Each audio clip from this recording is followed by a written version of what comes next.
Hola colegas, acá Christopher otra vez, colegas de educación en general, como siempre menciono en mis videos. Profesores, educadores diferenciales, asistentes de la educación en general y a los colegas fonoaudiólogos principalmente he hecho este video. La necesidad e inquietud o idea de poder hacer este video nace principalmente de algunas inquietudes o preguntas que me llegan por interno en Instagram acerca de ciertos roles o qué cosas podemos hacer en esta modalidad a distancia frente a la contingencia, al COVID. Y bueno, de acuerdo a mi experiencia, considero que puedo aportar en algo al quehacer de los fonoaudiólogos en esta nueva realidad que se le llama, que lamentablemente no sabemos por cuánto tiempo más va a durar. Y también de la mano viene la exigencia que se nos está pidiendo a los fonoaudiólogos en dar respuesta a ciertos aspectos. Y uno de esos aspectos es el proceso de enseñanza-aprendizaje. Vamos a introducir entonces este concepto, bueno, y más allá del proceso de enseñanza-aprendizaje, nosotros, entre comillas, tenemos que dar continuidad a nuestro trabajo. Y vamos a hablar un poco en este video de esas dos orientaciones. Por un lado, cómo o qué estrategias utilizar para permitir entregar continuidad a aquellos estudiantes que lo necesitan o a los que nosotros atendíamos previamente. Y también, por otro lado, qué podemos hacer para apoyar en el proceso de enseñanza-aprendizaje, entendiendo que es uno de los aspectos a los que se le ha dado prioridad en esta educación a distancia. Y no podemos estar ajenos a esa situación y también el aporte que podemos entregar a ese proceso es bastante relevante. Y para quien no lo conozca o quien tenga ciertas dificultades, este video está pensado para ustedes. Bueno, los temas que vamos a tratar los ordené de tal forma que este video sirva también de una instancia de reflexión, una reflexión que yo hago acerca del trabajo que he podido realizar y una reflexión que espero puedan hacer ustedes también. Y tal vez vamos a estar de acuerdo en algunas cosas y probablemente en otras no, pero la invitación es esa, reflexionar sobre lo que estamos haciendo en relación a lo que hacíamos y lo que podríamos hacer de aquí en adelante, entendiendo que queda varios meses, yo creo, de esta modalidad. Bueno, vamos a hablar de la situación actual de las escuelas y del COVID. Vamos a hablar de las situaciones laborales, que no podemos no pensar en eso y asociarlo al rol que podemos realizar. Porque es muy distinto a alguien que empezó recién a trabajar en marzo, pasó esto de la pandemia y ahora tiene que hacer terapia o apoyo a distancia. En comparación a alguien que lleva ya bastante tiempo en la escuela, va a ser un panorama súper distinto. Lineamientos de cada establecimiento. Entendemos que más allá de las orientaciones que ha entregado el Mineduc, hay cierta autonomía en algunos aspectos que los establecimientos pueden definir. Herramientas tecnológicas disponibles versus realidades contextuales y realidades familiares. También vamos a hablar un poquito de eso. Criterio de intervención o continuidad de apoyos previos. Esto es súper relevante, ¿ya? Lo vamos a comentar más adelante. Terapia del lenguaje y o habla a distancia. Vamos a hablar también de las sugerencias, de fonoaudiología y apoyo al proceso de enseñanza-aprendizaje, que podría ser un poco lo nuevo que nos va a tocar en esta etapa. Sugerencias e ideas para pre-básica, para primer ciclo básico, y para segundo ciclo básico. Lo más probable es que la mayoría de los fonoaudiólogos nos desempeñamos en algún momento principalmente en pre-básica. Y al pensar en eso, tenemos una gran cantidad de herramientas y estrategias para apoyar. Pero ¿qué pasa cuando últimamente se les ha estado pidiendo a los fonoaudiólogos, se nos pide, que también seamos parte de la intervención de los cursos más grandes, ¿ya? De primer ciclo, en primero básico también tal vez nos vamos a sentir más cómodos, pero a medida que los cursos son más grandes, uno ya se empieza a complicar o no aparecen ciertas ideas o no tan rápido como aparecen en los cursos más chicos. Bueno, la situación actual de las escuelas y del COVID menciono tres aspectos que sin lugar a dudas ha sido un desafío para todos, donde ninguna escuela, ningún liceo, ninguna institución estaba realmente preparado para una situación como esta. Por lo tanto, ha hecho que en algunas situaciones las cosas desde un principio tal vez no se han llevado a cabo de la manera que debiesen ser. Y parto desde mi opinión, Christopher Arriagada, que incluso desde el ministerio las orientaciones no han sido tan claras, al menos al inicio de esta pandemia. Pero es sin criticar nada, porque es algo nuevo, que nadie sabía, entre comillas, cómo responder. Por lo tanto, el caer en ciertos errores, y todos hemos caído a lo mejor en algunos errores, y es entendible. El punto es identificar esos errores e intentar solucionarlos. De todas maneras, hay colegios y escuelas que esta situación y la educación a distancia le ha resultado más fácil, principalmente por el acceso al uso de la tecnología que tenga tanto el establecimiento como las familias del establecimiento. Es súper relevante y eso ya ha marcado muchas diferencias. Por ahí en algún momento llegué a pensar que prácticamente lo que está sucediendo con la educación a distancia en muchas situaciones es extender aún más la brecha social que existe respecto de la educación. Hay colegios en buena situación que pueden prácticamente hacer clases de una manera muy similar a lo que ocurría de forma presencial, y por otro lado hay colegios que esto ha resultado prácticamente imposible y va a resultar prácticamente imposible durante todo lo que dure la pandemia. Entonces eso obviamente va a impactar en la diferencia de la educación que está recibiendo el estudiante del colegio que puede hacer algo muy similar a lo que hacía presencial versus el colegio que no tiene ese tipo de recursos y no puede hacer ese tipo de trabajo. Por otro lado, las orientaciones que se han entregado desde el ministerio han estado en constante cambio. Yo entiendo que esto ocurra de esa forma porque sobre la marcha se va aprendiendo y se van resolviendo situaciones nuevas. Entonces, mi objetivo no es enfocar todo esto en crítica hacia eso, pero han ocurrido cosas que tal vez se deberían haber mejorado y afortunadamente se están mejorando. Últimamente, ¿qué tenemos? Cuadernillos de trabajo para algunas asignaturas y en algunos cursos. Tenemos la priorización curricular, que fue bastante buena, que viene un poco a ordenar y a darle alineamiento a los profesores sobre qué objetivos de aprendizaje elegir o trabajar en esta situación, que obviamente no pueden ser todos los objetivos. Por eso se ha hecho esta priorización curricular, que yo la considero muy buena. Recursos digitales a disposición, ha lanzado también el Mineduc a través de diversas plataformas, que también queda sujeto al acceso que tenga cada familia a la tecnología. Y lo menciono en varias partes de esta presentación.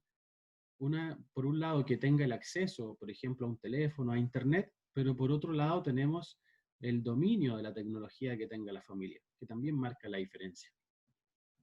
Bueno, se han entregado orientaciones tanto para los equipos directivos y para los docentes, por ideas que llegan, pero poco se ha dicho acerca de los asistentes de la educación. En PIE principalmente se ha aceptado cierta flexibilidad para el ingreso de los estudiantes, pero más allá de eso no han aparecido tantos lineamientos. Por lo tanto, ¿por qué lo menciono? Porque queda de manera libre, entre comillas, según lo que defina cada colegio, cómo va a orientar el trabajo acerca del apoyo que van a realizar los asistentes de la educación, en este caso que nos compete también a nosotros los fonoaudiólogos. Y en base a eso, nos vamos a encontrar con diversas realidades de colegas, desde a los que se les está exigiendo, por ejemplo, que atiendan al 100% de los alumnos que atendían. En otra situación podría ser que no atiendan a los estudiantes y que apoyen principalmente a los cursos en el proceso de enseñanza-aprendizaje, o podría ser que prioricen a aquellos estudiantes que tengan más dificultades desde el punto de vista lingüístico-comunicativo y hagan lo posible para lograr atenderlos. Las realidades, colegas, van a ser diversas. Los recursos de los establecimientos y la familia es súper importante porque tenemos que considerar los recursos que tenía el establecimiento y los recursos a los que podría acceder en este periodo, que recursos que se puedan poner a disposición, compras que se puedan realizar para responder a esta nueva necesidad o nueva demanda que hay de la educación a distancia.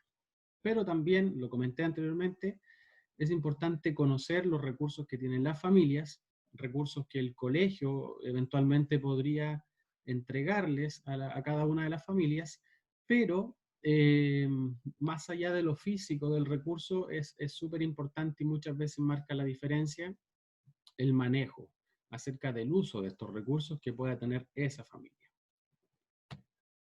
Lineamiento de cada establecimiento. Bueno, yo no conozco muchas realidades de muchos establecimientos, pero creo que lo que se debería hacer, que es un poco eh, por la experiencia que yo tengo, que inicialmente se deberían evaluar los recursos que tienen cada establecimiento y los recursos que tienen las familias, para ver con qué contamos y qué posibilidades tenemos a partir de ello. La evaluación emocional es súper importante que se haga tanto en las familias como directamente en los estudiantes, y este es un trabajo que pueden hacer perfectamente las duplas psicosociales apoyados de otros profesionales dentro de los establecimientos. Pero es fundamental conocer ese aspecto, porque si no lo conocemos e intentamos seguir enseñando, porque entre comillas es la orden que tenemos que se continúe la enseñanza, y nos encontramos con un caso donde la situación emocional, familiar, económica esté complicada, va a ser mucho más difícil que pueda hacer este apoyo de manera efectiva. Evitar la sobrecarga para los estudiantes y su familia. Ha sonado harto este tema. ¿Qué tanto trabajo le vamos a dar para las casas? Y hay distintas realidades, colegios que están dando mucha carga, que están haciendo clases online en el tiempo que duraba la clase, por ejemplo, varias clases durante el día, versus otros establecimientos que no han tenido acceso a esa metodología y que se limitan a los recursos con los que pueda contar cada colegio y cada familia, como por ejemplo utilizar WhatsApp o correos para enviar actividades, videos, audios, etc. Por otro lado, lo he comentado en varios de mis videos, el decreto 67 entraba en vigencia este año y habla mucho de la evaluación de procesos, de la evaluación formativa y de la retroalimentación, que resultó súper complejo que se pudiera llevar a cabo. ¿Por qué? Porque es muy difícil dar por hecho ciertos logros que pueden estar obteniendo los estudiantes a distancia. Ya principalmente por eso yo considero, y lo leí por ahí en alguna frase, que el foco de la educación a distancia no debería estar centrado en la evaluación.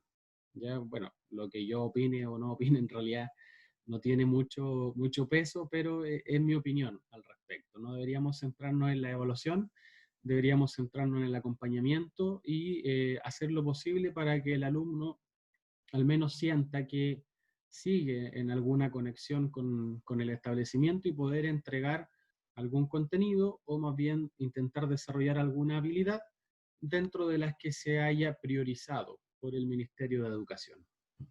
El monitoreo ha resultado súper complejo por lo mismo, porque desconocemos la realidad con la que los estudiantes están realizando las actividades. Por lo tanto, monitorear eso o asumir que la actividad que envía un estudiante realmente va a evidenciar en 100% su verdadero desempeño es complejo. Por lo tanto, el monitoreo creo que está en constante cambio y hay que ir haciendo ajustes sobre el camino para que este pueda ser realizado de manera correcta.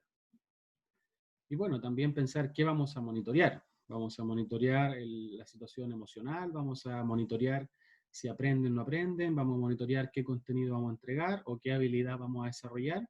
Eso también queda al alineamiento de cada establecimiento y sobre qué aspecto va a priorizar por sobre otros. El funcionamiento del PI de los asistentes de la educación en general, hace poquito llegaron algunas orientaciones para los asistentes de sala, y el funcionamiento del PIE yo creo que ha quedado a disposición y a la propia autonomía que cada DAEM, que cada corporación municipal que cada equipo directivo pueda tener sobre su equipo. Y desde ahí yo me he enterado de distintas realidades respecto de las funciones y roles que están cumpliendo los fonoaudiólogos, que es lo que nos compete. Y bueno, también, puesto que ha resultado difícil la educación a distancia, uno de los aspectos sobre los que se ha priorizado y en lo cual estoy de acuerdo es que se le dé prioridad a los procesos de enseñanza y aprendizaje. Ya, si hablamos en el contexto de nosotros, colegas, yo considero que es relevante, por ejemplo, que un niño de primero básico esté aprendiendo a leer a distancia, a que estemos trabajando un trastorno de los sonidos del habla de tipo articulatorio, por ejemplo, de ausencia del fonema R. Ya, en ese sentido, yo estoy de acuerdo que la prioridad sea el proceso de enseñanza-aprendizaje. Pero lo que no quiere decir que hay cosas que nosotros no podamos hacer y que no podamos aportar. Hay que tener cierto criterio sobre qué cosas vamos a decidir trabajar y qué cosas vamos a decidir no trabajar. Y ahí aparece uno de los tipos de adecuación que podríamos hacer, que vamos a priorizar una cosa por sobre otra, pero lo que no significa que lo que no estamos priorizando no lo vamos a trabajar en algún momento. Ya solamente que lo vamos a aplazar, por así decirlo. Entonces, en base a esta priorización que se ha dado de responder principalmente al proceso de enseñanza-aprendizaje, nosotros también tenemos mucho que aportar en eso. ¿Ya? En el mismo ejemplo, en un niño primero básico sería de prioridad que aprenda a leer versus que logre articular un fonema, pero nosotros podemos aportar también en el proceso de enseñanza y aprendizaje de la lectoescritura. ¿Ya? No es que lo vamos a hacer nosotros, pero sí podemos trabajar ciertas habilidades que están a la base, que le van a permitir a este estudiante que logre acceder a ese aprendizaje sin mayores complicaciones. Y por ahí yo considero que debe ser nuestra labor, ¿ya? Desde un criterio más funcional. Y lo voy a comentar también más adelante.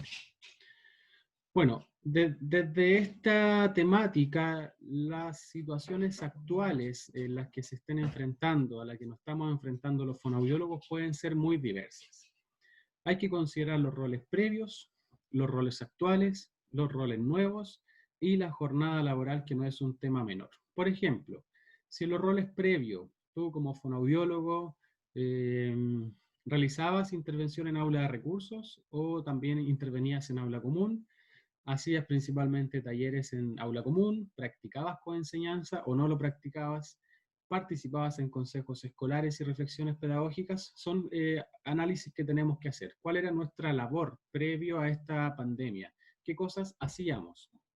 Eso va a que sea algo que va a interferir respecto de lo que te pueden solicitar también, o que te va a resultar más fácil realizar. Por ejemplo, si no realizabas coenseñanza y ahora en este proceso te han pedido que colabores con el docente, por ejemplo, de tercero básico para apoyar la comprensión lectora o la oralidad, la expresión oral. Y no hacías coenseñanza, probablemente te va a resultar un poco más difícil. No hacía aquel colega que hacía coenseñanza y que se lo están pidiendo ahora, lo más probable es que no sea muy difícil, porque la práctica, el entrenamiento, la experiencia ya la tenía. Roles actuales. Es fundamental analizar esto sobre qué es lo que te están exigiendo como desde el establecimiento respecto de cuáles van a ser tus roles y funciones en esta educación a distancia. Te han hecho optar por un trabajo individual, donde tienes que trabajar solo prácticamente con los estudiantes que tú atendías, o te están exigiendo hacer trabajo colaborativo, ya sea con el equipo PI o con los profesores. Van a ser realidades muy distintas. También los invito a que realicen este análisis y puedan diferenciar sus roles previos versus sus roles actuales. Y por último, los roles nuevos. Hay cosas que te están pidiendo de manera emergente. He escuchado algunos casos absurdos que, por ejemplo, en algunos programas de integración, desde la ignorancia de la labor del fonoaudiólogo, están exigiendo en algunos colegios que los fonoaudiólogos realicen praxias. Ya sabemos, y está de más decir, que las praxias no tienen un impacto en la adquisición del habla, que el habla se aprende hablando, pero hay lugares en los que a los colegas se les dice, no, en realidad tú manda praxias para la casa porque es lo que te va a tocar hacer. Y el fonoaudiólogo en este caso tiene poca decisión respecto de cuál va a ser su labor. Bueno, los roles nuevos van a depender principalmente de los lineamientos de cada establecimiento, de cada DAEM o de cada corporación, y también los invito a que nosotros podamos proponer ciertas cosas respecto de lo que podemos hacer. Ya no entre comillas, asumir no respetar, sino que no dar por hecho que lo que te dicen va a ser lo más efectivo que tú podrías realizar. Si tú consideras que puede ser más efectivo, por ejemplo, apoyando la lectoescritura en primero básico versus estar haciendo praxias en prebásica, podrías decirlo y proponer esa nueva acción, más allá de que sea conocida o no conocida. Con una buena justificación, muchas cosas se podrían lograr. Otro aspecto súper importante es la jornada laboral. Es muy diferente el panorama actual que pueda tener un colega que tenía 10 horas en un colegio, 10 horas en otro colegio, otras 20 horas en otro colegio, versus un profesional que tenga todas las horas en un solo colegio. Por otro lado, es súper importante el tiempo laboral que tiene el colega en ese establecimiento. Es muy diferente a alguien que lleva varios años versus alguien que estaba recién comenzando. Lo comento porque han sido parte de los diálogos que yo he logrado hacer con algunos colegas respecto de su experiencia. Hay colegas que estaban recién entrando en marzo y viene todo esto de la pandemia y se les está exigiendo también que aporten al proceso de enseñanza-aprendizaje. Y por lo tanto, las herramientas con las que puede contar ese colega eh, van a ser inferiores a las herramientas que tiene un colega que lleva ya varios años en el establecimiento. Toda esta temática, colegas, yo invito a que ustedes puedan analizar. Ojalá lo puedan analizar con sus equipos, con el equipo PIE e idealmente con sus equipos directivos. ¿Para qué? Para tomar la mejor decisión respecto de cuál va a ser el rol de los fonoaudiólogos actualmente en el acompañamiento en el proceso de educación a distancia. Herramientas tecnológicas versus contextos familiares, contextos sociales.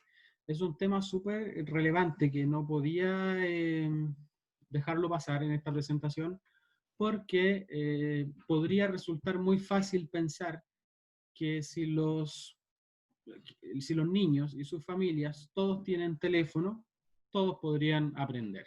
Ya no es tan así. ¿Ya? Y yo pongo acá que no existe una forma única a nivel nacional para la educación a distancia. Que esa forma, esa modalidad se tiene que ajustar. Y es parte de lo que han estado haciendo todos los establecimientos. Descubrir, entre comillas, cuál es esa modalidad que se acomoda a la realidad del colegio y a la realidad de las familias de cada uno de los alumnos del establecimiento.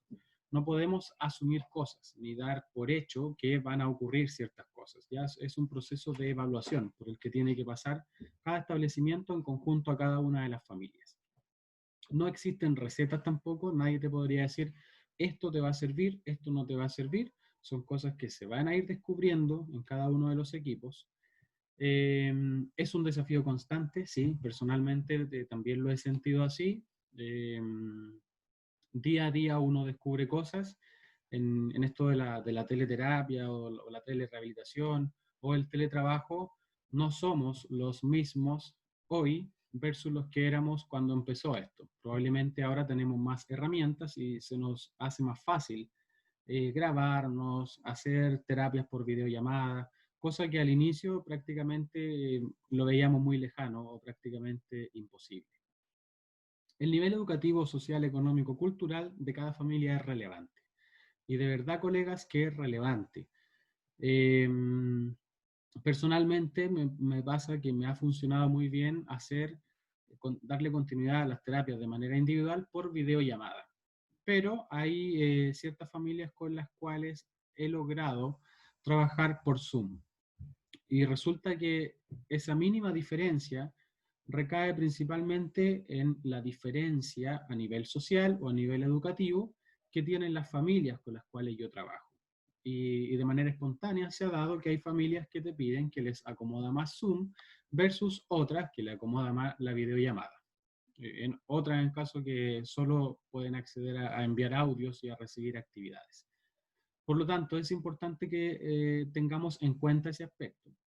no ser tan cuadrados o cerrados en decir yo toda mi intervención la voy a hacer por videollamada, o toda mi intervención la voy a hacer por Zoom, o toda mi intervención la voy a hacer por WhatsApp. Va a depender de a quién y a quiénes vamos a tener detrás de la pantalla. Lo comenté hace un par de minutos, debe ser un proceso de acompañamiento más que de evaluación. No recuerdo dónde leí esto, lo leí en Instagram, pero me pareció una frase súper interesante. Y es un poco la invitación también que yo hago, colegas, que si bien es cierto, nosotros podemos hacer la terapia, podemos evidenciar, y personalmente lo he hecho, podemos evidenciar ciertos logros de cosas que uno va trabajando, pero en las mismas sesiones que hacemos, nosotros acompañamos en realidad. Hay muchos niños, y los papás los dicen, tío, con que usted lo llame, él ya está contento. O él estaba esperando su llamada, pero tal vez él no estaba esperando que yo le hiciera la intervención. Él estaba esperando tal vez interactuar conmigo o jugar los juegos que yo le iba a plantear. O simplemente conversar y reírnos un rato. Por lo tanto, no hay que perder esa parte de que no todo es objetivos de trabajo y logros. También es acompañamiento. Preguntarles cómo están, cómo se han sentido, si necesitan algo, si están aburridos, si están bien, empatizar, me dicen que están aburridos, yo también les digo, estoy aburrido, pero es necesario, tenemos que hacerlo, hay que respetar las normas para que podamos volver. En fin, son cositas que, más de habilidades blandas que tenemos que ocupar mucho ahora en esta situación. Y bueno, es complejo pensar en una forma para evaluar el logro no de lo trabajado en la casa. Es difícil, tanto para los procesos de enseñanza-aprendizaje como también para aquellas habilidades que nosotros vamos a trabajar. ¿Ya? Insisto, no debería ser el foco, estar evaluando mucho logro o no logro. Acompañar en el proceso. Bueno, criterios para la intervención o para la continuidad del apoyo son probablemente inquietudes que ustedes han tenido. ¿Qué cosas y qué cosas voy a trabajar? ¿Cuáles no voy a trabajar? ¿Cuáles voy a trabajar cuando volvamos a lo presencial? Yo les pongo acá, colegas, que yo utilizo principalmente 3 criterios. El criterio de severidad, el criterio funcional y el acceso a los apoyos. El criterio de severidad, les pongo acá que debemos pensar principalmente en aquellos estudiantes que pueden verse muy afectados al cortar la intervención, ¿ya? Tanto para su proceso de desarrollo social como para su proceso de desarrollo académico y obviamente lingüístico comunicativo. Por lo tanto, en base a esto, si tuvieran la opción, entre comillas, de optar por priorizar estudiantes según la dificultad que ellos tengan, yo les sugiero que podrían pensar en esto. ¿Por qué? Les puede pasar porque, como les comenté anteriormente, se ha priorizado el proceso de enseñanza-aprendizaje por sobre otro apoyo. Y si estamos en una familia, un caso X, en el que hay un estudiante que tenía un trastorno de los sonidos del habla o un TDL que ustedes atendían, pero también es un estudiante que necesita mucho apoyo en el proceso de enseñanza-aprendizaje y por lo tanto los docentes han optado por darle más frecuencia a la intervención de los aprendizajes con ese estudiante, lo más probable es que si a ese estudiante tú lo intentas intervenir desde la fonoaudiología, pueda haber o pueda ocurrir una cierta sobrecarga respecto del apoyo que va a realizar. Por lo tanto, hay que considerar, y por ahí aparece el criterio funcional, tal vez ese niño va a necesitar más apoyo en lectoescritura que en el TDL en sí, lo que no significa tampoco que no puedas apoyar al TDL o al trastorno de los sonidos del habla. Sí lo puedes realizar, pero teniendo en cuenta el criterio funcional. ¿Qué quiere decir esto? Que vas a apoyar cosas o a intervenir habilidades que van a favorecer su proceso de enseñanza de la lectoescritura. Ya lo vamos a explicar un poco más adelante en qué cosas podemos hacer para apoyar en eso y no decir que nosotros estamos netamente trabajando las habilidades lingüísticas comunicativas porque tiene un TDL y lo tiene que superar lo antes posible. ¿Ya? Ahí entonces aparece el criterio funcional. ¿Qué es lo que más necesita ese alumno, ese estudiante hoy en día? Por otro lado, uno de los criterios que sugiero considerar es el acceso a los apoyos. puede que sea un estudiante que lo voy a considerar por el criterio de severidad, que tiene muchas dificultades, que si yo no logro apoyarlo, este alumno no va a progresar desde lo lingüístico comunicativo y tampoco va a progresar desde el proceso de enseñanza-aprendizaje. Pero resulta que puede ocurrir que este estudiante no tiene acceso a internet, no tiene acceso a ni siquiera a recibir un audio de WhatsApp o un mensaje ni correo. Y está en cuarentena, no lo podemos visitar. Entonces son aspectos que hay que considerar también y poner en la balanza por ahí el criterio que yo elegí como prioridad para continuar la intervención. ¿Se acomoda a la realidad de ese estudiante? ¿Puedo realizar la intervención pese a que él necesita mucho apoyo o pese a que tiene que aprender a leer? Lo dejo para el análisis, colegas, de cada uno de los estudiantes con los que ustedes estén trabajando. Para la terapia del lenguaje y habla, he visto varios cursos o capacitaciones sobre teleterapia del lenguaje infantil, de la rehabilitación en adultos. Por lo tanto, esta va a ser una diapositiva en la que voy a hablar sobre esto y voy a analizar ciertos aspectos principalmente. No voy a dar mayor detalle respecto de lo que se puede hacer o respecto de lo que no se puede hacer. Pero sí tenemos nosotros que priorizar objetivos y habilidades que resulten más efectivos de ser trabajados a distancia. Por ejemplo, resulta muy complicado trabajar a distancia una ausencia del fonema R, un trastorno de los sonidos del habla. Es complejo pensarlo, salvo que contáramos con antecedentes previos de coterapia con la familia y ya tenga cierto dominio respecto de las estrategias que se puedan utilizar para ello. Y puede que en algún caso incluso resulte, pero tal vez ese estudiante tenía dificultades en comprensión lectora. Entonces ahí priorizamos, trabajamos la ausencia del fonema R o intentamos apoyar comprensión lectora y trabajamos, por ejemplo, habilidades semánticas que van a interferir en su comprensión lectora. Nuevamente, poner en la balanza qué es lo que ese estudiante necesita más. El habla se trabaja hablando. Coloco esta frase que suena harto hoy en día en base a eliminar las praxias para el habla. ¿Y por qué lo pongo? Porque lo mínimo que podemos hacer y una de las cosas más factibles de realizar son las llamadas telefónicas. Y a veces con una simple llamada telefónica nosotros podríamos estar interviniendo ciertas cosas. Por eso lo pongo acá, porque el teléfono en esta ocasión nos juega a favor. Ya podríamos, si es lo mínimo, o no, este alumno no tiene acceso a internet, no tiene acceso a un correo, a recibir actividades, con una llamada telefónica nosotros también podríamos intervenir. Yo siempre digo, un fonoaudiólogo habla distinto a un profesor. Es distinto que llame un profesor a un estudiante con dificultad de lenguaje a que lo llame un fonoaudiólogo. Es muy distinto. Nosotros utilizamos estrategias diferentes. El niño nos dice algo y ya estamos pensando en qué respuesta le vamos a dar para apoyar lo que él me dijo, ¿ya? Sin desmerecer el trabajo que pueden realizar los docentes, pero nosotros nos manejamos en esa estrategia, que como lo digo y vuelvo a insistir, una simple llamada telefónica podría ser de ayuda para un estudiante. No es lo ideal, pero en muchos casos es la realidad de colegas y de estudiantes que se pueden conectar solamente a partir de una llamada.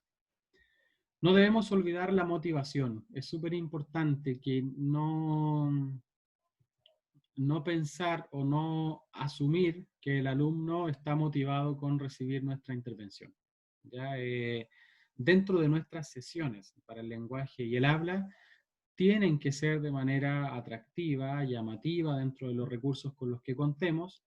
¿Por qué? Porque va a favorecer la adherencia a las terapias que van a tener los estudiantes y que van a tener las familias. Recordemos que en las sesiones que estamos realizando hoy en día, el alumno, el estudiante, está al lado de su mamá, al lado de su papá, por lo tanto, cierto criterio por ahí respecto de la actividad que vamos a plantear, porque que el alumno quiera, o sea, que el alumno espere tu sesión la próxima semana porque le gustó la forma en la que se llevó a cabo la sesión que acabas de realizar.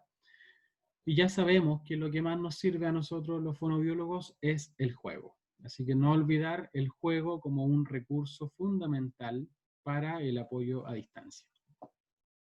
Y bueno, ahora más que nunca debemos incorporar a la familia. y resulta difícil no pensar que lo estamos haciendo o que no lo vamos a hacer, porque no estamos con el alumno, con el usuario, con el niño frente a frente para apoyar de la forma que nosotros fuimos preparados para apoyar. Por lo tanto, hay que sacarle provecho a la mamá, al papá, a los hermanos, para que ellos, de manera indirecta, les vamos a entregar sugerencias y las puedan poner en práctica en el contexto real, que es bastante favorable, de hecho, si lo pensamos y lo trabajamos de manera correcta. ¿Por qué? Porque vamos a estar trabajando con un enfoque natural, con un enfoque centrado en el contexto real del estudiante, que es mucho más enriquecedor a cuando nosotros sacábamos al estudiante de su sala de clase y lo llevábamos al aula de recursos. ¿Ya? Así que invito a hacer harto trabajo con la familia, por ejemplo, y yo lo he hecho con algunos niños.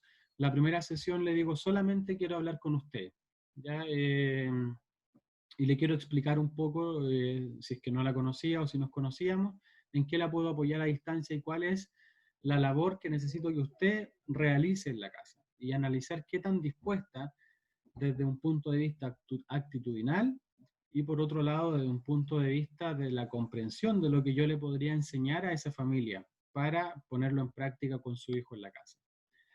Entonces, colegas, no olvidar y en realidad ocupar a la familia como recurso, como coterapeutas, para esta nueva modalidad de trabajo que tenemos. Vamos a obtener muchos mejores resultados. La verdad que es así.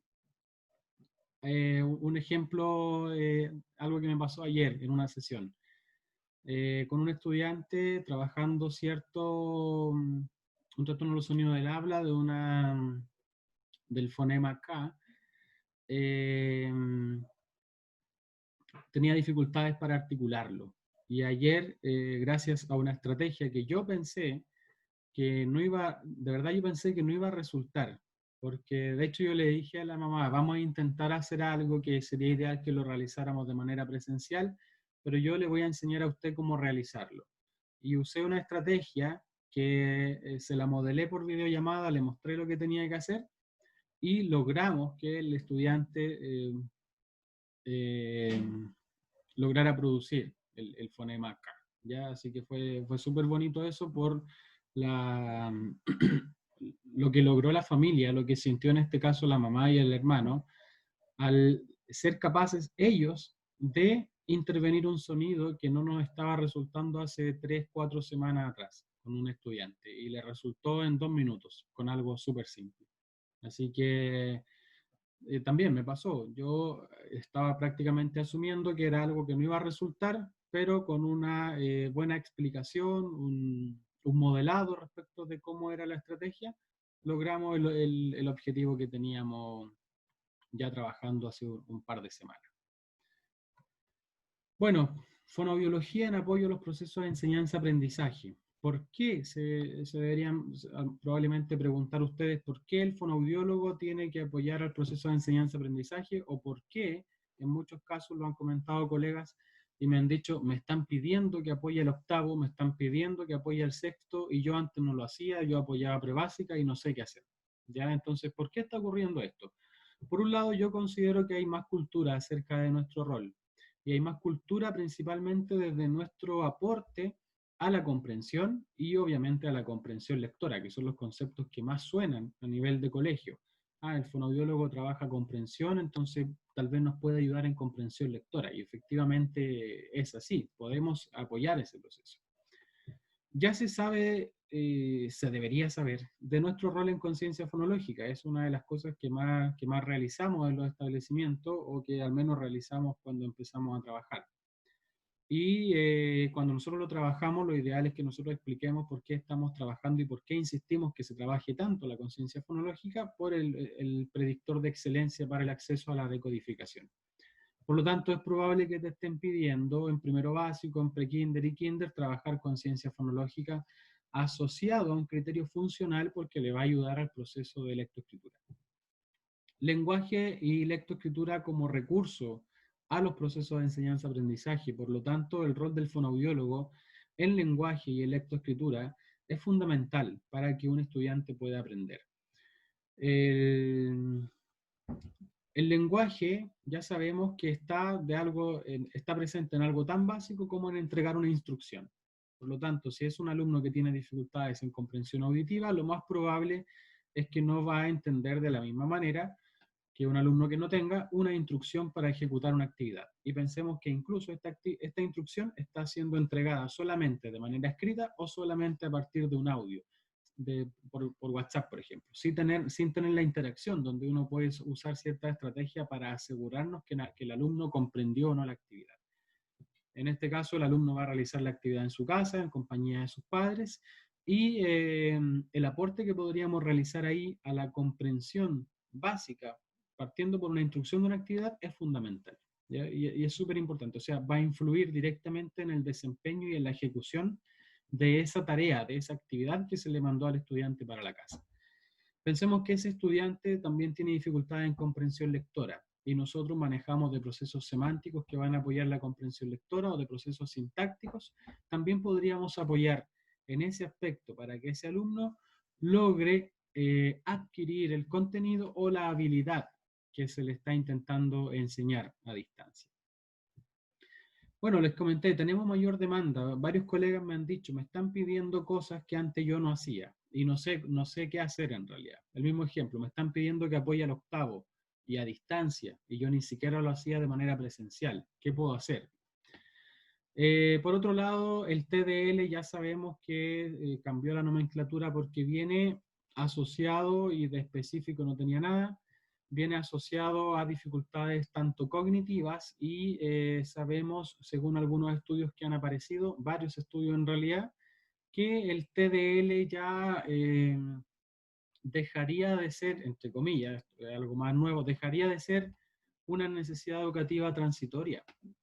¿Por qué? Porque se ha descubierto que hay estudiantes que tuvieron TDL actualmente cuando eran chicos y que en los cursos más grandes, más avanzados, están presentando dificultades en lectoescritura. Se han hecho estudios donde han comparado estudiantes con TEL, por ejemplo, que tuvieron TEL de sexto básico o de cuarto y lo han evaluado con un grupo par que no tuvo TEL y han descubierto que hay dificultades que persisten. Y a pesar de que este estudiante ya fue dado de alta por la dificultad a nivel de lenguaje. Por lo tanto, hay estudiantes en los cursos más grandes que están presentando muchas dificultades en lectoescritura y que tal vez fueron estudiantes que nosotros atendimos cuando eran más chicos. ¿Y dificultades en qué precisamente? En decodificación y en comprensión, pero principalmente en comprensión. ¿Por qué? Porque la decodificación eh, se desarrolla a medida que un alumno ya es más grande, pero donde van a aparecer las dificultades es en comprensión lectora, en la capacidad de inferir, en la capacidad de relacionar conceptos, en la capacidad de establecer la progresión temática de un texto, en fin, son varias las actividades. Los invito a revisar estudios sobre ese aspecto. Y por otro lado, sabemos que el TDL viene asociado y trae de la mano dificultades a nivel cognitivo, en memoria, en atención y en funciones ejecutivas, al menos en esas. Por lo tanto, nos vamos a encontrar con alumnos en sexto, en séptimo, en octavo, que van a presentar estas dificultades y que probablemente fueron niños que estuvieron en el PIE por TEL cuando eran más chicos. Y tenemos que aportar acá también, ¿ya? Como lo menciono, nosotros sabemos de muchas habilidades que están a la base y que van relacionadas directamente con la comprensión lectora. Y es ahí donde nosotros tenemos que aportar, en ese proceso clave para que este estudiante mejore su desempeño en comprensión lectora y por ende pueda adquirir los aprendizajes esperados para su nivel de escolaridad. Bueno, está de más decir el rol clave que cumplimos nosotros en DUA y adecuaciones curriculares y también en apoyar a los trastornos de lenguaje asociados a otra condición biomédica, también según nueva nomenclatura, asociado principalmente a un funcionamiento intelectual leve, limítrofe, moderado. Ya también vamos a estar trabajando ahí y estos son estudiantes que van a presentar probablemente también dificultades en comprensión lectora o en comprensión de vocabulario o en comprensión sintáctica. ¿Ya? Y nosotros ahí jugamos un rol clave, que no se les olvide eso. Y ojo, no estamos haciendo el trabajo de la educadora diferencial, no estamos diagnosticando dislexia, ¿ya? No es nuestra labor, pero sí vamos a apoyar procesos que van a la base de una adecuada comprensión lectora. Procesos semánticos, procesos sintácticos, procesos léxicos y lo más inicial que es la decodificación. ¿Ya? Podemos hacer muchas cosas ahí.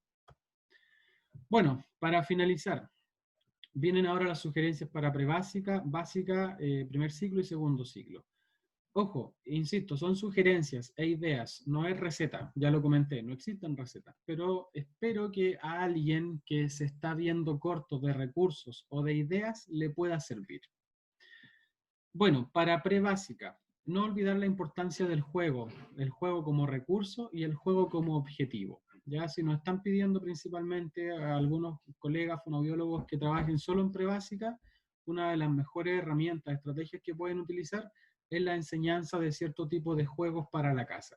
O, según los recursos con los que cuenten, hacer juegos por Zoom, por videollamada, etc. Pero va a ser una de las mejores herramientas que van a tener. Ya sabemos que la conciencia fonológica nosotros la podemos trabajar a partir de muchos juegos, con objetos concretos, lúdicos, etc. Y vamos a tener un mejor impacto también en el aprendizaje.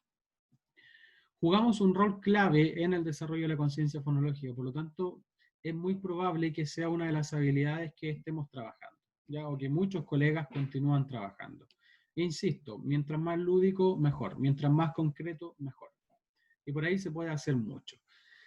Desde ya como sugerencia para la conciencia fonológica, yo los invito a que cuando trabajen conciencia fonológica realmente se trabaje la reflexión de las sílabas, la reflexión de los fonemas, ya más allá de otras habilidades que tal vez no llevan mucho a la reflexión. Otra sugerencia también, asegurarnos de que ciertas etapas de la conciencia fonológica están superadas para poder avanzar a otras. No caer en el error en el cual caen a veces muchos profesores de que empiezan a enseñar a leer y empiezan todas las semanas con un grafema nuevo y hay estudiantes que obviamente no logran ese ritmo de aprendizaje. Acá es lo mismo, no asumir que si vamos a trabajar un mes lo silábico, después el otro mes lo fonémico, vamos a estar listos y vamos a dar por hecho que todo el grupo con el que trabajamos logró las mismas habilidades. Eso no es así. La evaluación de la conciencia fonológica debe ser personalizada y determinar con precisión si es que el estudiante logra o no desarrolla la habilidad que estábamos trabajando. Así que yo invito a ir con calma en la conciencia fonológica, a que sea un verdadero proceso de reflexión y que se trabaje de manera evolutiva. Y finalmente yo sugiero trabajar las últimas habilidades de la conciencia fonológica de manera paralela, no al mismo tiempo, con la lectoescritura inicial, que estamos hablando de análisis y síntesis. Semántica, nosotros no olvidarnos que si se te están acabando las herramientas en conciencia fonológica, podemos aportar en los demás componentes del lenguaje. En semántica, en morfosintaxis, en discurso narrativo. En semántica, que trabajar, por ejemplo, vocabulario básico, categorización, relaciones semánticas y definiciones. Definiciones, por ejemplo, lo podríamos trabajar a partir de adivinanza en modalidad juego. Morfosintaxis, el juego es clave para esto y tener en cuenta los recursos que hay en la familia. Yo sugiero utilizar mucho cosas que tengan en la casa para trabajar la comprensión o la producción de oraciones. Discurso narrativo, con cosas que tengan en la casa, usar fotografías, por ejemplo, de eventos familiares para narrar. Ya sabemos que la estructura del discurso narrativo en los niños de prebásica no va a ser perdón, la misma estructura que vamos a trabajar en un estudiante de cuarto o de sexto. Ya va a ser más básica. Entonces, muchas veces las fotografías de eventos que sean significativos para ellos nos van a ayudar a que nosotros podemos, por ejemplo, inventar un cuento a partir de un evento o de un cumpleaños, por ejemplo, de la casa, de ese niño. Va a ser mucho más significativo que si nosotros le proponemos que tiene que inventar un cuento acerca de lo que nosotros queremos. La lectura de cuentos es algo que podemos apoyar nosotros mucho en prebásica y partiendo desde que nosotros podamos leer un cuento, se lo mandamos en un audio, en un video y le vamos haciendo preguntas y por otro lado enseñarle a los padres la forma correcta de poder narrar un cuento, con la entonación, con la motivación, con la espera, con la escucha activa, con el énfasis prosódico en algunas partes del cuento, etcétera. Podemos enseñarle a los padres que diferencien qué tipo de preguntas realizar, que si los vamos a utilizar como coterapeuta, nosotros podemos modelar en unas primeras sesiones qué tipo de preguntas vamos a hacer, cómo vamos a contar el cuento, pero deberíamos progresar y llegar a un momento en que sea el papá el que pueda llegar y contar un cuento, ojalá de una forma muy similar a como lo hacíamos nosotros. Son cosas, colegas, que se pueden lograr. Así que si alguien quiere tomar eso, tiene harto trabajo, que le va a tomar harto tiempo para desarrollar esas habilidades. Y todo lo que aparece mencionado acá, todo lo podemos asociar a las bases curriculares. Si se dan cuenta y revisan los objetivos para el lenguaje verbal en las bases curriculares de educación parvularia, en todos los objetivos van a encontrar que hay cosas que podemos trabajar y que vamos a asociar cada una de estas indicaciones, sugerencias que yo pongo. ¿Y para qué sirve? Para que justifiquen con los docentes, para que justifiquen con sus equipos directivos, equipos de UTP, de por qué están trabajando esa habilidad. ¿En qué va a tener un impacto? Va a tener un impacto, por ejemplo, en la lectoescritura. Va a tener un impacto en la comprensión lectora. Va a tener un impacto en la producción de textos, porque si trabajamos discurso narrativo, cuando este alumno en un par de años tenga que escribir un cuento de manera libre, lo más probable es que lo escriba mejor si recibió una intervención en discurso narrativo versus un estudiante que no recibió intervención en discurso narrativo. Y por último, el acceso inicial a la lectoescritura. Yo les comenté en un video anterior que la establecimos hace unos 2-3 años en el colegio donde yo trabajo, que se hiciera este tipo de trabajo en el segundo semestre de kinder, donde uno ya puede empezar a jugar con algo de lectoescritura inicial. Y nosotros podemos aportar mucho ahí con las últimas habilidades de conciencia fonológica.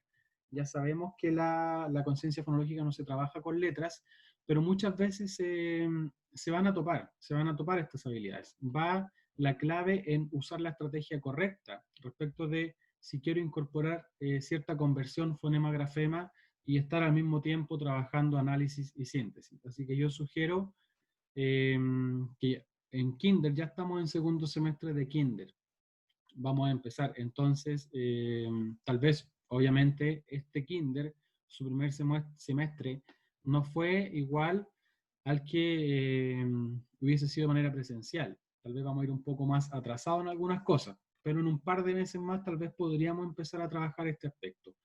¿Cómo lo justifican? Con todo lo que aparece en las bases curriculares. Y cómo el trabajo de conciencia fonológica, trabajado de manera sistemática, nos permitió llegar a este nivel en el que podemos desarrollar lectoescritura inicial en alumnos de kinder. Colegas, si ustedes venden eso en sus colegios, y ojo, no es vender un producto malo, es vender un producto súper importante. Si logramos un kinder lector inicial para primero básico, en sus colegios se los van a valorar mucho. Yo les sugiero que se metan en ese tema. Para primer ciclo, hay muchas cosas, colegas, que podemos hacer, muchas, un montón. Por lo tanto, yo no puedo poner acá 100 sugerencias, 100 ideas para primer ciclo, porque son varios cursos, son distintas asignaturas, son varias unidades dentro de la misma asignatura. Por lo tanto, yo me enfoqué en metasemántica y en lectoescritura. ¿Por qué? Metasemántica pensando principalmente en el impacto que podría tener esto en la comprensión lectora, y en lectoescritura ya con las habilidades de comprensión y con las estrategias de comprensión lectora, que también podemos aportar ahí. Sugiero un apoyo fundamental en primero básico en la enseñanza de la lectoescritura con las habilidades más avanzadas de conciencia fonológica. A medida que el docente va incorporando un nuevo grafema, nosotros podríamos hacer un trabajo previo de análisis y síntesis de ese grafema que el docente va a trabajar. Si consideran eso, colegas, tienen pega de aquí a fin de año, en primero básico, solo trabajando eso. Pero también podemos estimular habilidades metalingüísticas, que hay que darle mucho hoy en día a lo metalingüístico, que va enfocado a la reflexión de la gramática, de la sintaxis, del significado, de la fonología. Sugerencia, reconocer palabras presentes en una oración. Esto le va a ayudar al estudiante a mejorar la escritura en carro, o sea, a eliminar la escritura en carro. Pueden encontrarse ese tipo de situaciones en primero básico, en segundo básico, en tercero hasta en cuarto básico. ¿Ya? Puede que exista alumnos con escritura en carro. Entonces ustedes pueden hacer un diagnóstico a partir de una entrevista con el docente y en el trabajo colaborativo, o si no lo tienen, buscar al docente y preguntarle si es que según los reportes de actividades que le han llegado, hay algún estudiante que presente escritura en carro. Y tal vez el profe te puede decir, sí, sabes que sí hay algunos, pero lo estoy trabajando y está copiando. Y tú sabes que tal vez esa opción no es la mejor opción para trabajar y mejorar y en realidad eliminar la escritura en carro. Entonces tú le propones, mira, sabes que tengo una estrategia que va a ayudar a la escritura en carro. Te tinca si pruebo y me das el dato de este alumno y yo empiezo a trabajar de manera paralela a tu trabajo y lo apoyo. Probemos un mes, un par de meses a ver si logra avanzar. Son ideas, colegas, que si ustedes las empiezan a trabajar y logran credibilidad en sus equipos, pasando esto, ustedes pueden trabajar muchas cosas que tal vez en sus colegios no sabían que nosotros podríamos aportar. A nivel de semántica, no solo trabajar los sustantivos, sino que también incorporar el concepto y el contenido de verbos y adjetivos.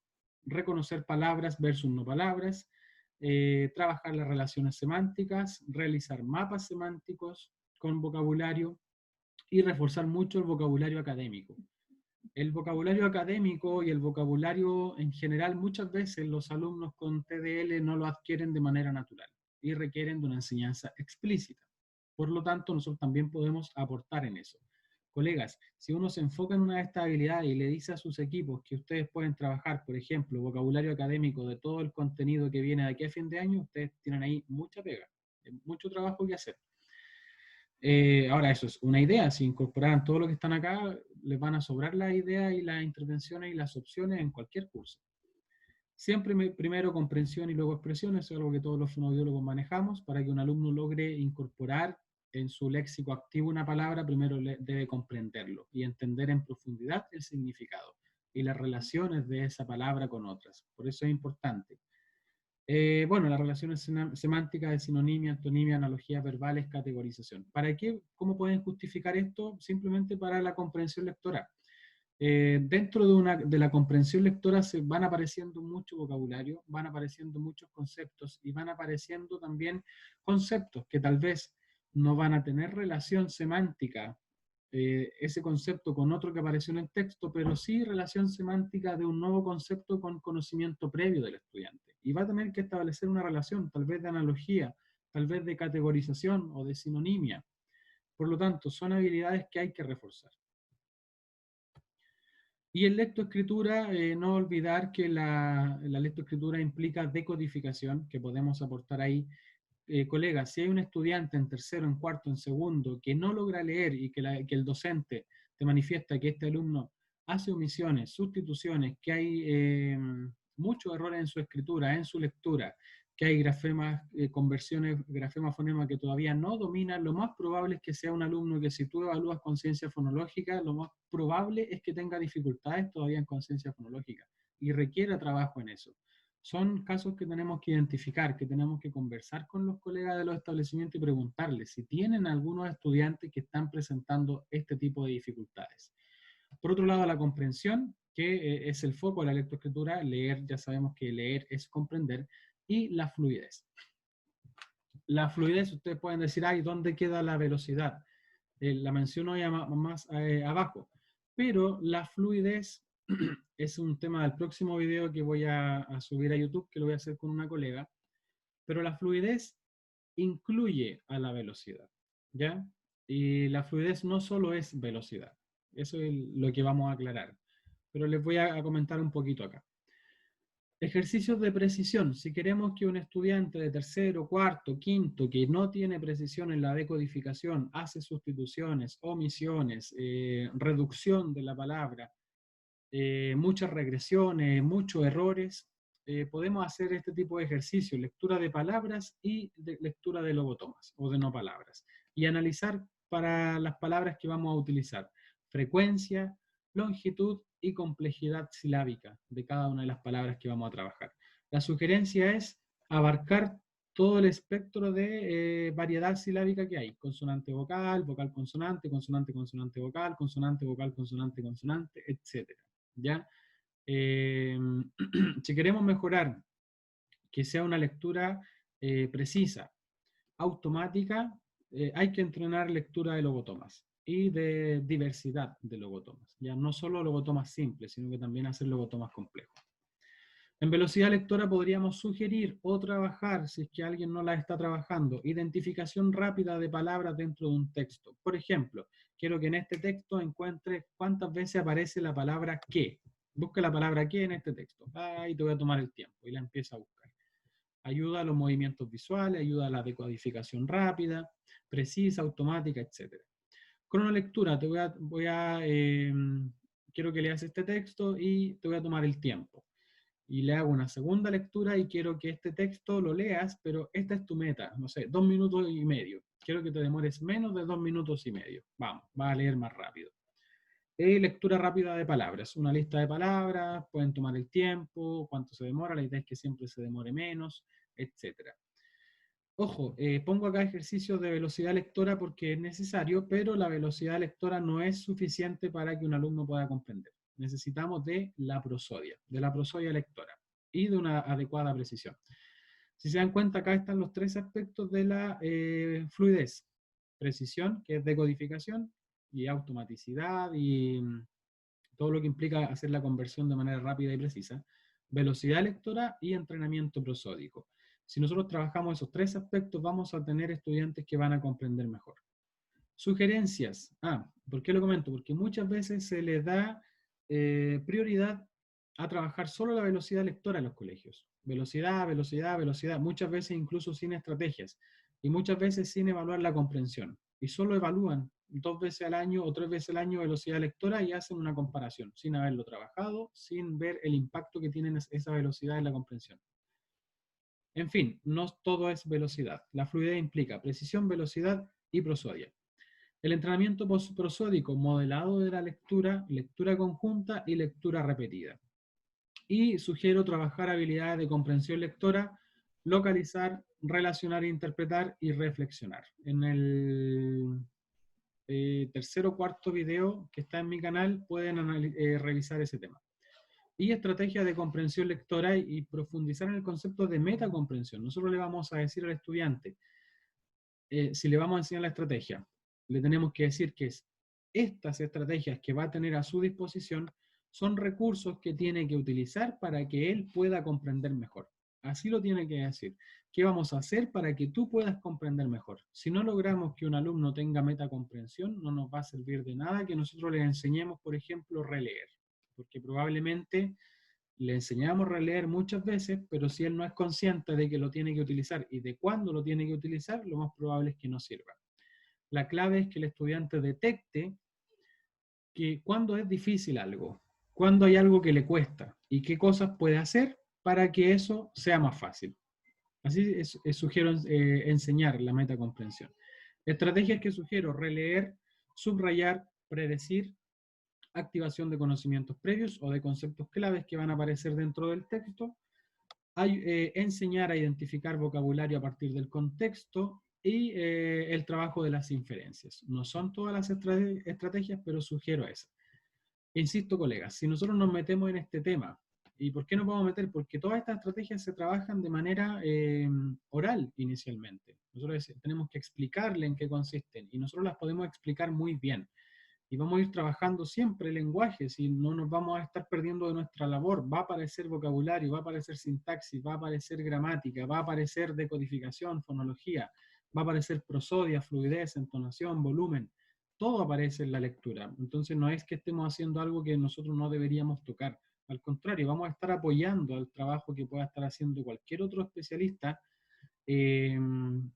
sin dejar de hacer fonoaudiología. Nosotros seguimos haciendo fonoaudiología. Ustedes saben que el lenguaje y la lectura están completamente relacionadas. En fin, si alguien se mete en esto y le dice a su colegio, mira, ¿sabes qué? Yo quiero trabajar estrategia de comprensión lectora con un curso, con X curso, con cuarto, por ejemplo. Y quiero hacerme cargo de eso. Quiero que los estudiantes sean autónomos en su proceso de comprensión. Quiero que desarrollen la metacomprensión. Quiero que ellos se den cuenta de qué pueden usar para comprender mejor. Y quiero que me den la oportunidad y probar de que esto va a tener un impacto en la comprensión lectora y la podemos medir. Hagamos una medición inicial y hagamos una medición en 3 meses más y veamos qué ocurre. Ya dejo la invitación a quien se atreva y quiera trabajar ese tema. Para segundo ciclo, uno de los cursos que tal vez suena más desconocidos para la mayoría de los colegas fonoaudiólogos, yo sugiero, ojo, sugiero, no es receta, no es un manual de instrucciones, sugiero, son ideas, y tampoco es todo lo que se puede hacer, es lo que se podría hacer a distancia. Lectoescritura, como les comenté, centrada esta vez más en la comprensión que en la decodificación, lo que no quiere decir que si te encuentras con un alumno en séptimo, sexto que no decodifica, va a haber que trabajar ahí. Fluidez lectora, decodificación, velocidad y prosodia, y el impacto directo que esto va a tener en la comprensión lectora. Así lo tenemos que ofrecer nosotros como servicio dentro de un colegio. También podríamos apoyar fluidez lectora en modalidad a distancia. Comprensión y expresión de estructuras morfosintácticas de mayor complejidad. Ya son los cursos más grandes, son niños que acceden a un mayor nivel de comprensión. ¿Cómo lo justificamos? Con un impacto directo en la comprensión auditiva y un impacto directo en la comprensión lectora. Discurso argumentativo, se empieza a trabajar harto en segundo ciclo. Se compone de una tesis inicial, una argumentación y una conclusión. Nosotros ahí tenemos mucho por hacer, habilidades verbales, no verbales y paraverbales, más allá de toda la estructura del discurso. Ortografía, esto es algo que se puede ver poco en fonoaudiología, pero también podemos hacer algo ahí. Siempre pensando, colegas, que si nosotros identificamos y nos metemos en ciertos temas y detectamos que en nuestro establecimiento no se está trabajando de la manera como se debería trabajar, nosotros podríamos sugerir ciertas estrategias. Y si te dan la autonomía o te permiten que tú las trabajes, no te limites a trabajarlas. No le vas a estar quitando el trabajo a nadie porque son ideas que tú quieres proponer. E insisto, siempre vamos a estar trabajando el lenguaje. Si vamos a estar trabajando ortografía, vamos a trabajar léxico. Vamos a hacer identificación de palabras correctas versus palabras incorrectas. Y eso va a ayudar al léxico. Y si trabajamos, por ejemplo, la comprensión de esa palabra que estaba mal escrita y versus bien escrita, vamos a estar trabajando semántica, vocabulario. Entonces, no es estar haciendo algo que no nos corresponde. Siempre vamos a estar estimulando habilidades desde nuestra disciplina. Vocabulario complejo, vocabulario académico, vocabulario de baja frecuencia de uso. Son estudiantes de segundo, son cosas que estudiantes de segundo ciclo necesitan y nosotros podemos aportar ahí. Nosotros sabemos de estrategias para enseñar vocabulario, sabemos de estrategias para relacionar conceptos, sabemos muchas estrategias a nivel semántico, entonces hay que ocuparlas y las podemos ocupar también ahora en modalidad a distancia. La mayoría de estas sugerencias van a requerir que tú hagas un trabajo colaborativo con los docentes. ¿Ya? La mayoría, por no decir todas. Debemos estar alineados con ellos respecto de lo que ellos están haciendo y si nosotros podemos intervenir para apoyar a lo que él va a realizar. Así lo tenemos que ofrecer. No trabajar de manera aislada y no hacer una relación con lo que él está trabajando también. Y apoyar la comprensión de instrucciones, tanto de manera escrita como de manera oral. Colegas, eso sería en este video, espero que les sea de mucha ayuda. Insisto, esto no es un manual de instrucciones, no es ley sobre lo que hay que hacer, son ideas, sugerencias que ustedes podrían implementar en la modalidad a distancia. Ojalá ustedes puedan tomar alguna de estas ideas y ojalá alguien que ya no haya qué hacer pueda sacar varias cositas de acá, las pueda conversar con sus equipos y comentar acerca de cuál podría ser nuestro rol y nuestra labor en esta nueva educación a distancia. Así que les dejo un gran abrazo, espero les haya gustado. Los dejo invitados a suscribirse al canal, a compartir el video con tus colegas, siempre le va a servir a alguien, y a estar pendiente porque se vienen más videos, nuevas sorpresas y muchos temas. Que estén muy bien, les dejo un abrazo, me despido y nos vemos en una próxima oportunidad. Chao.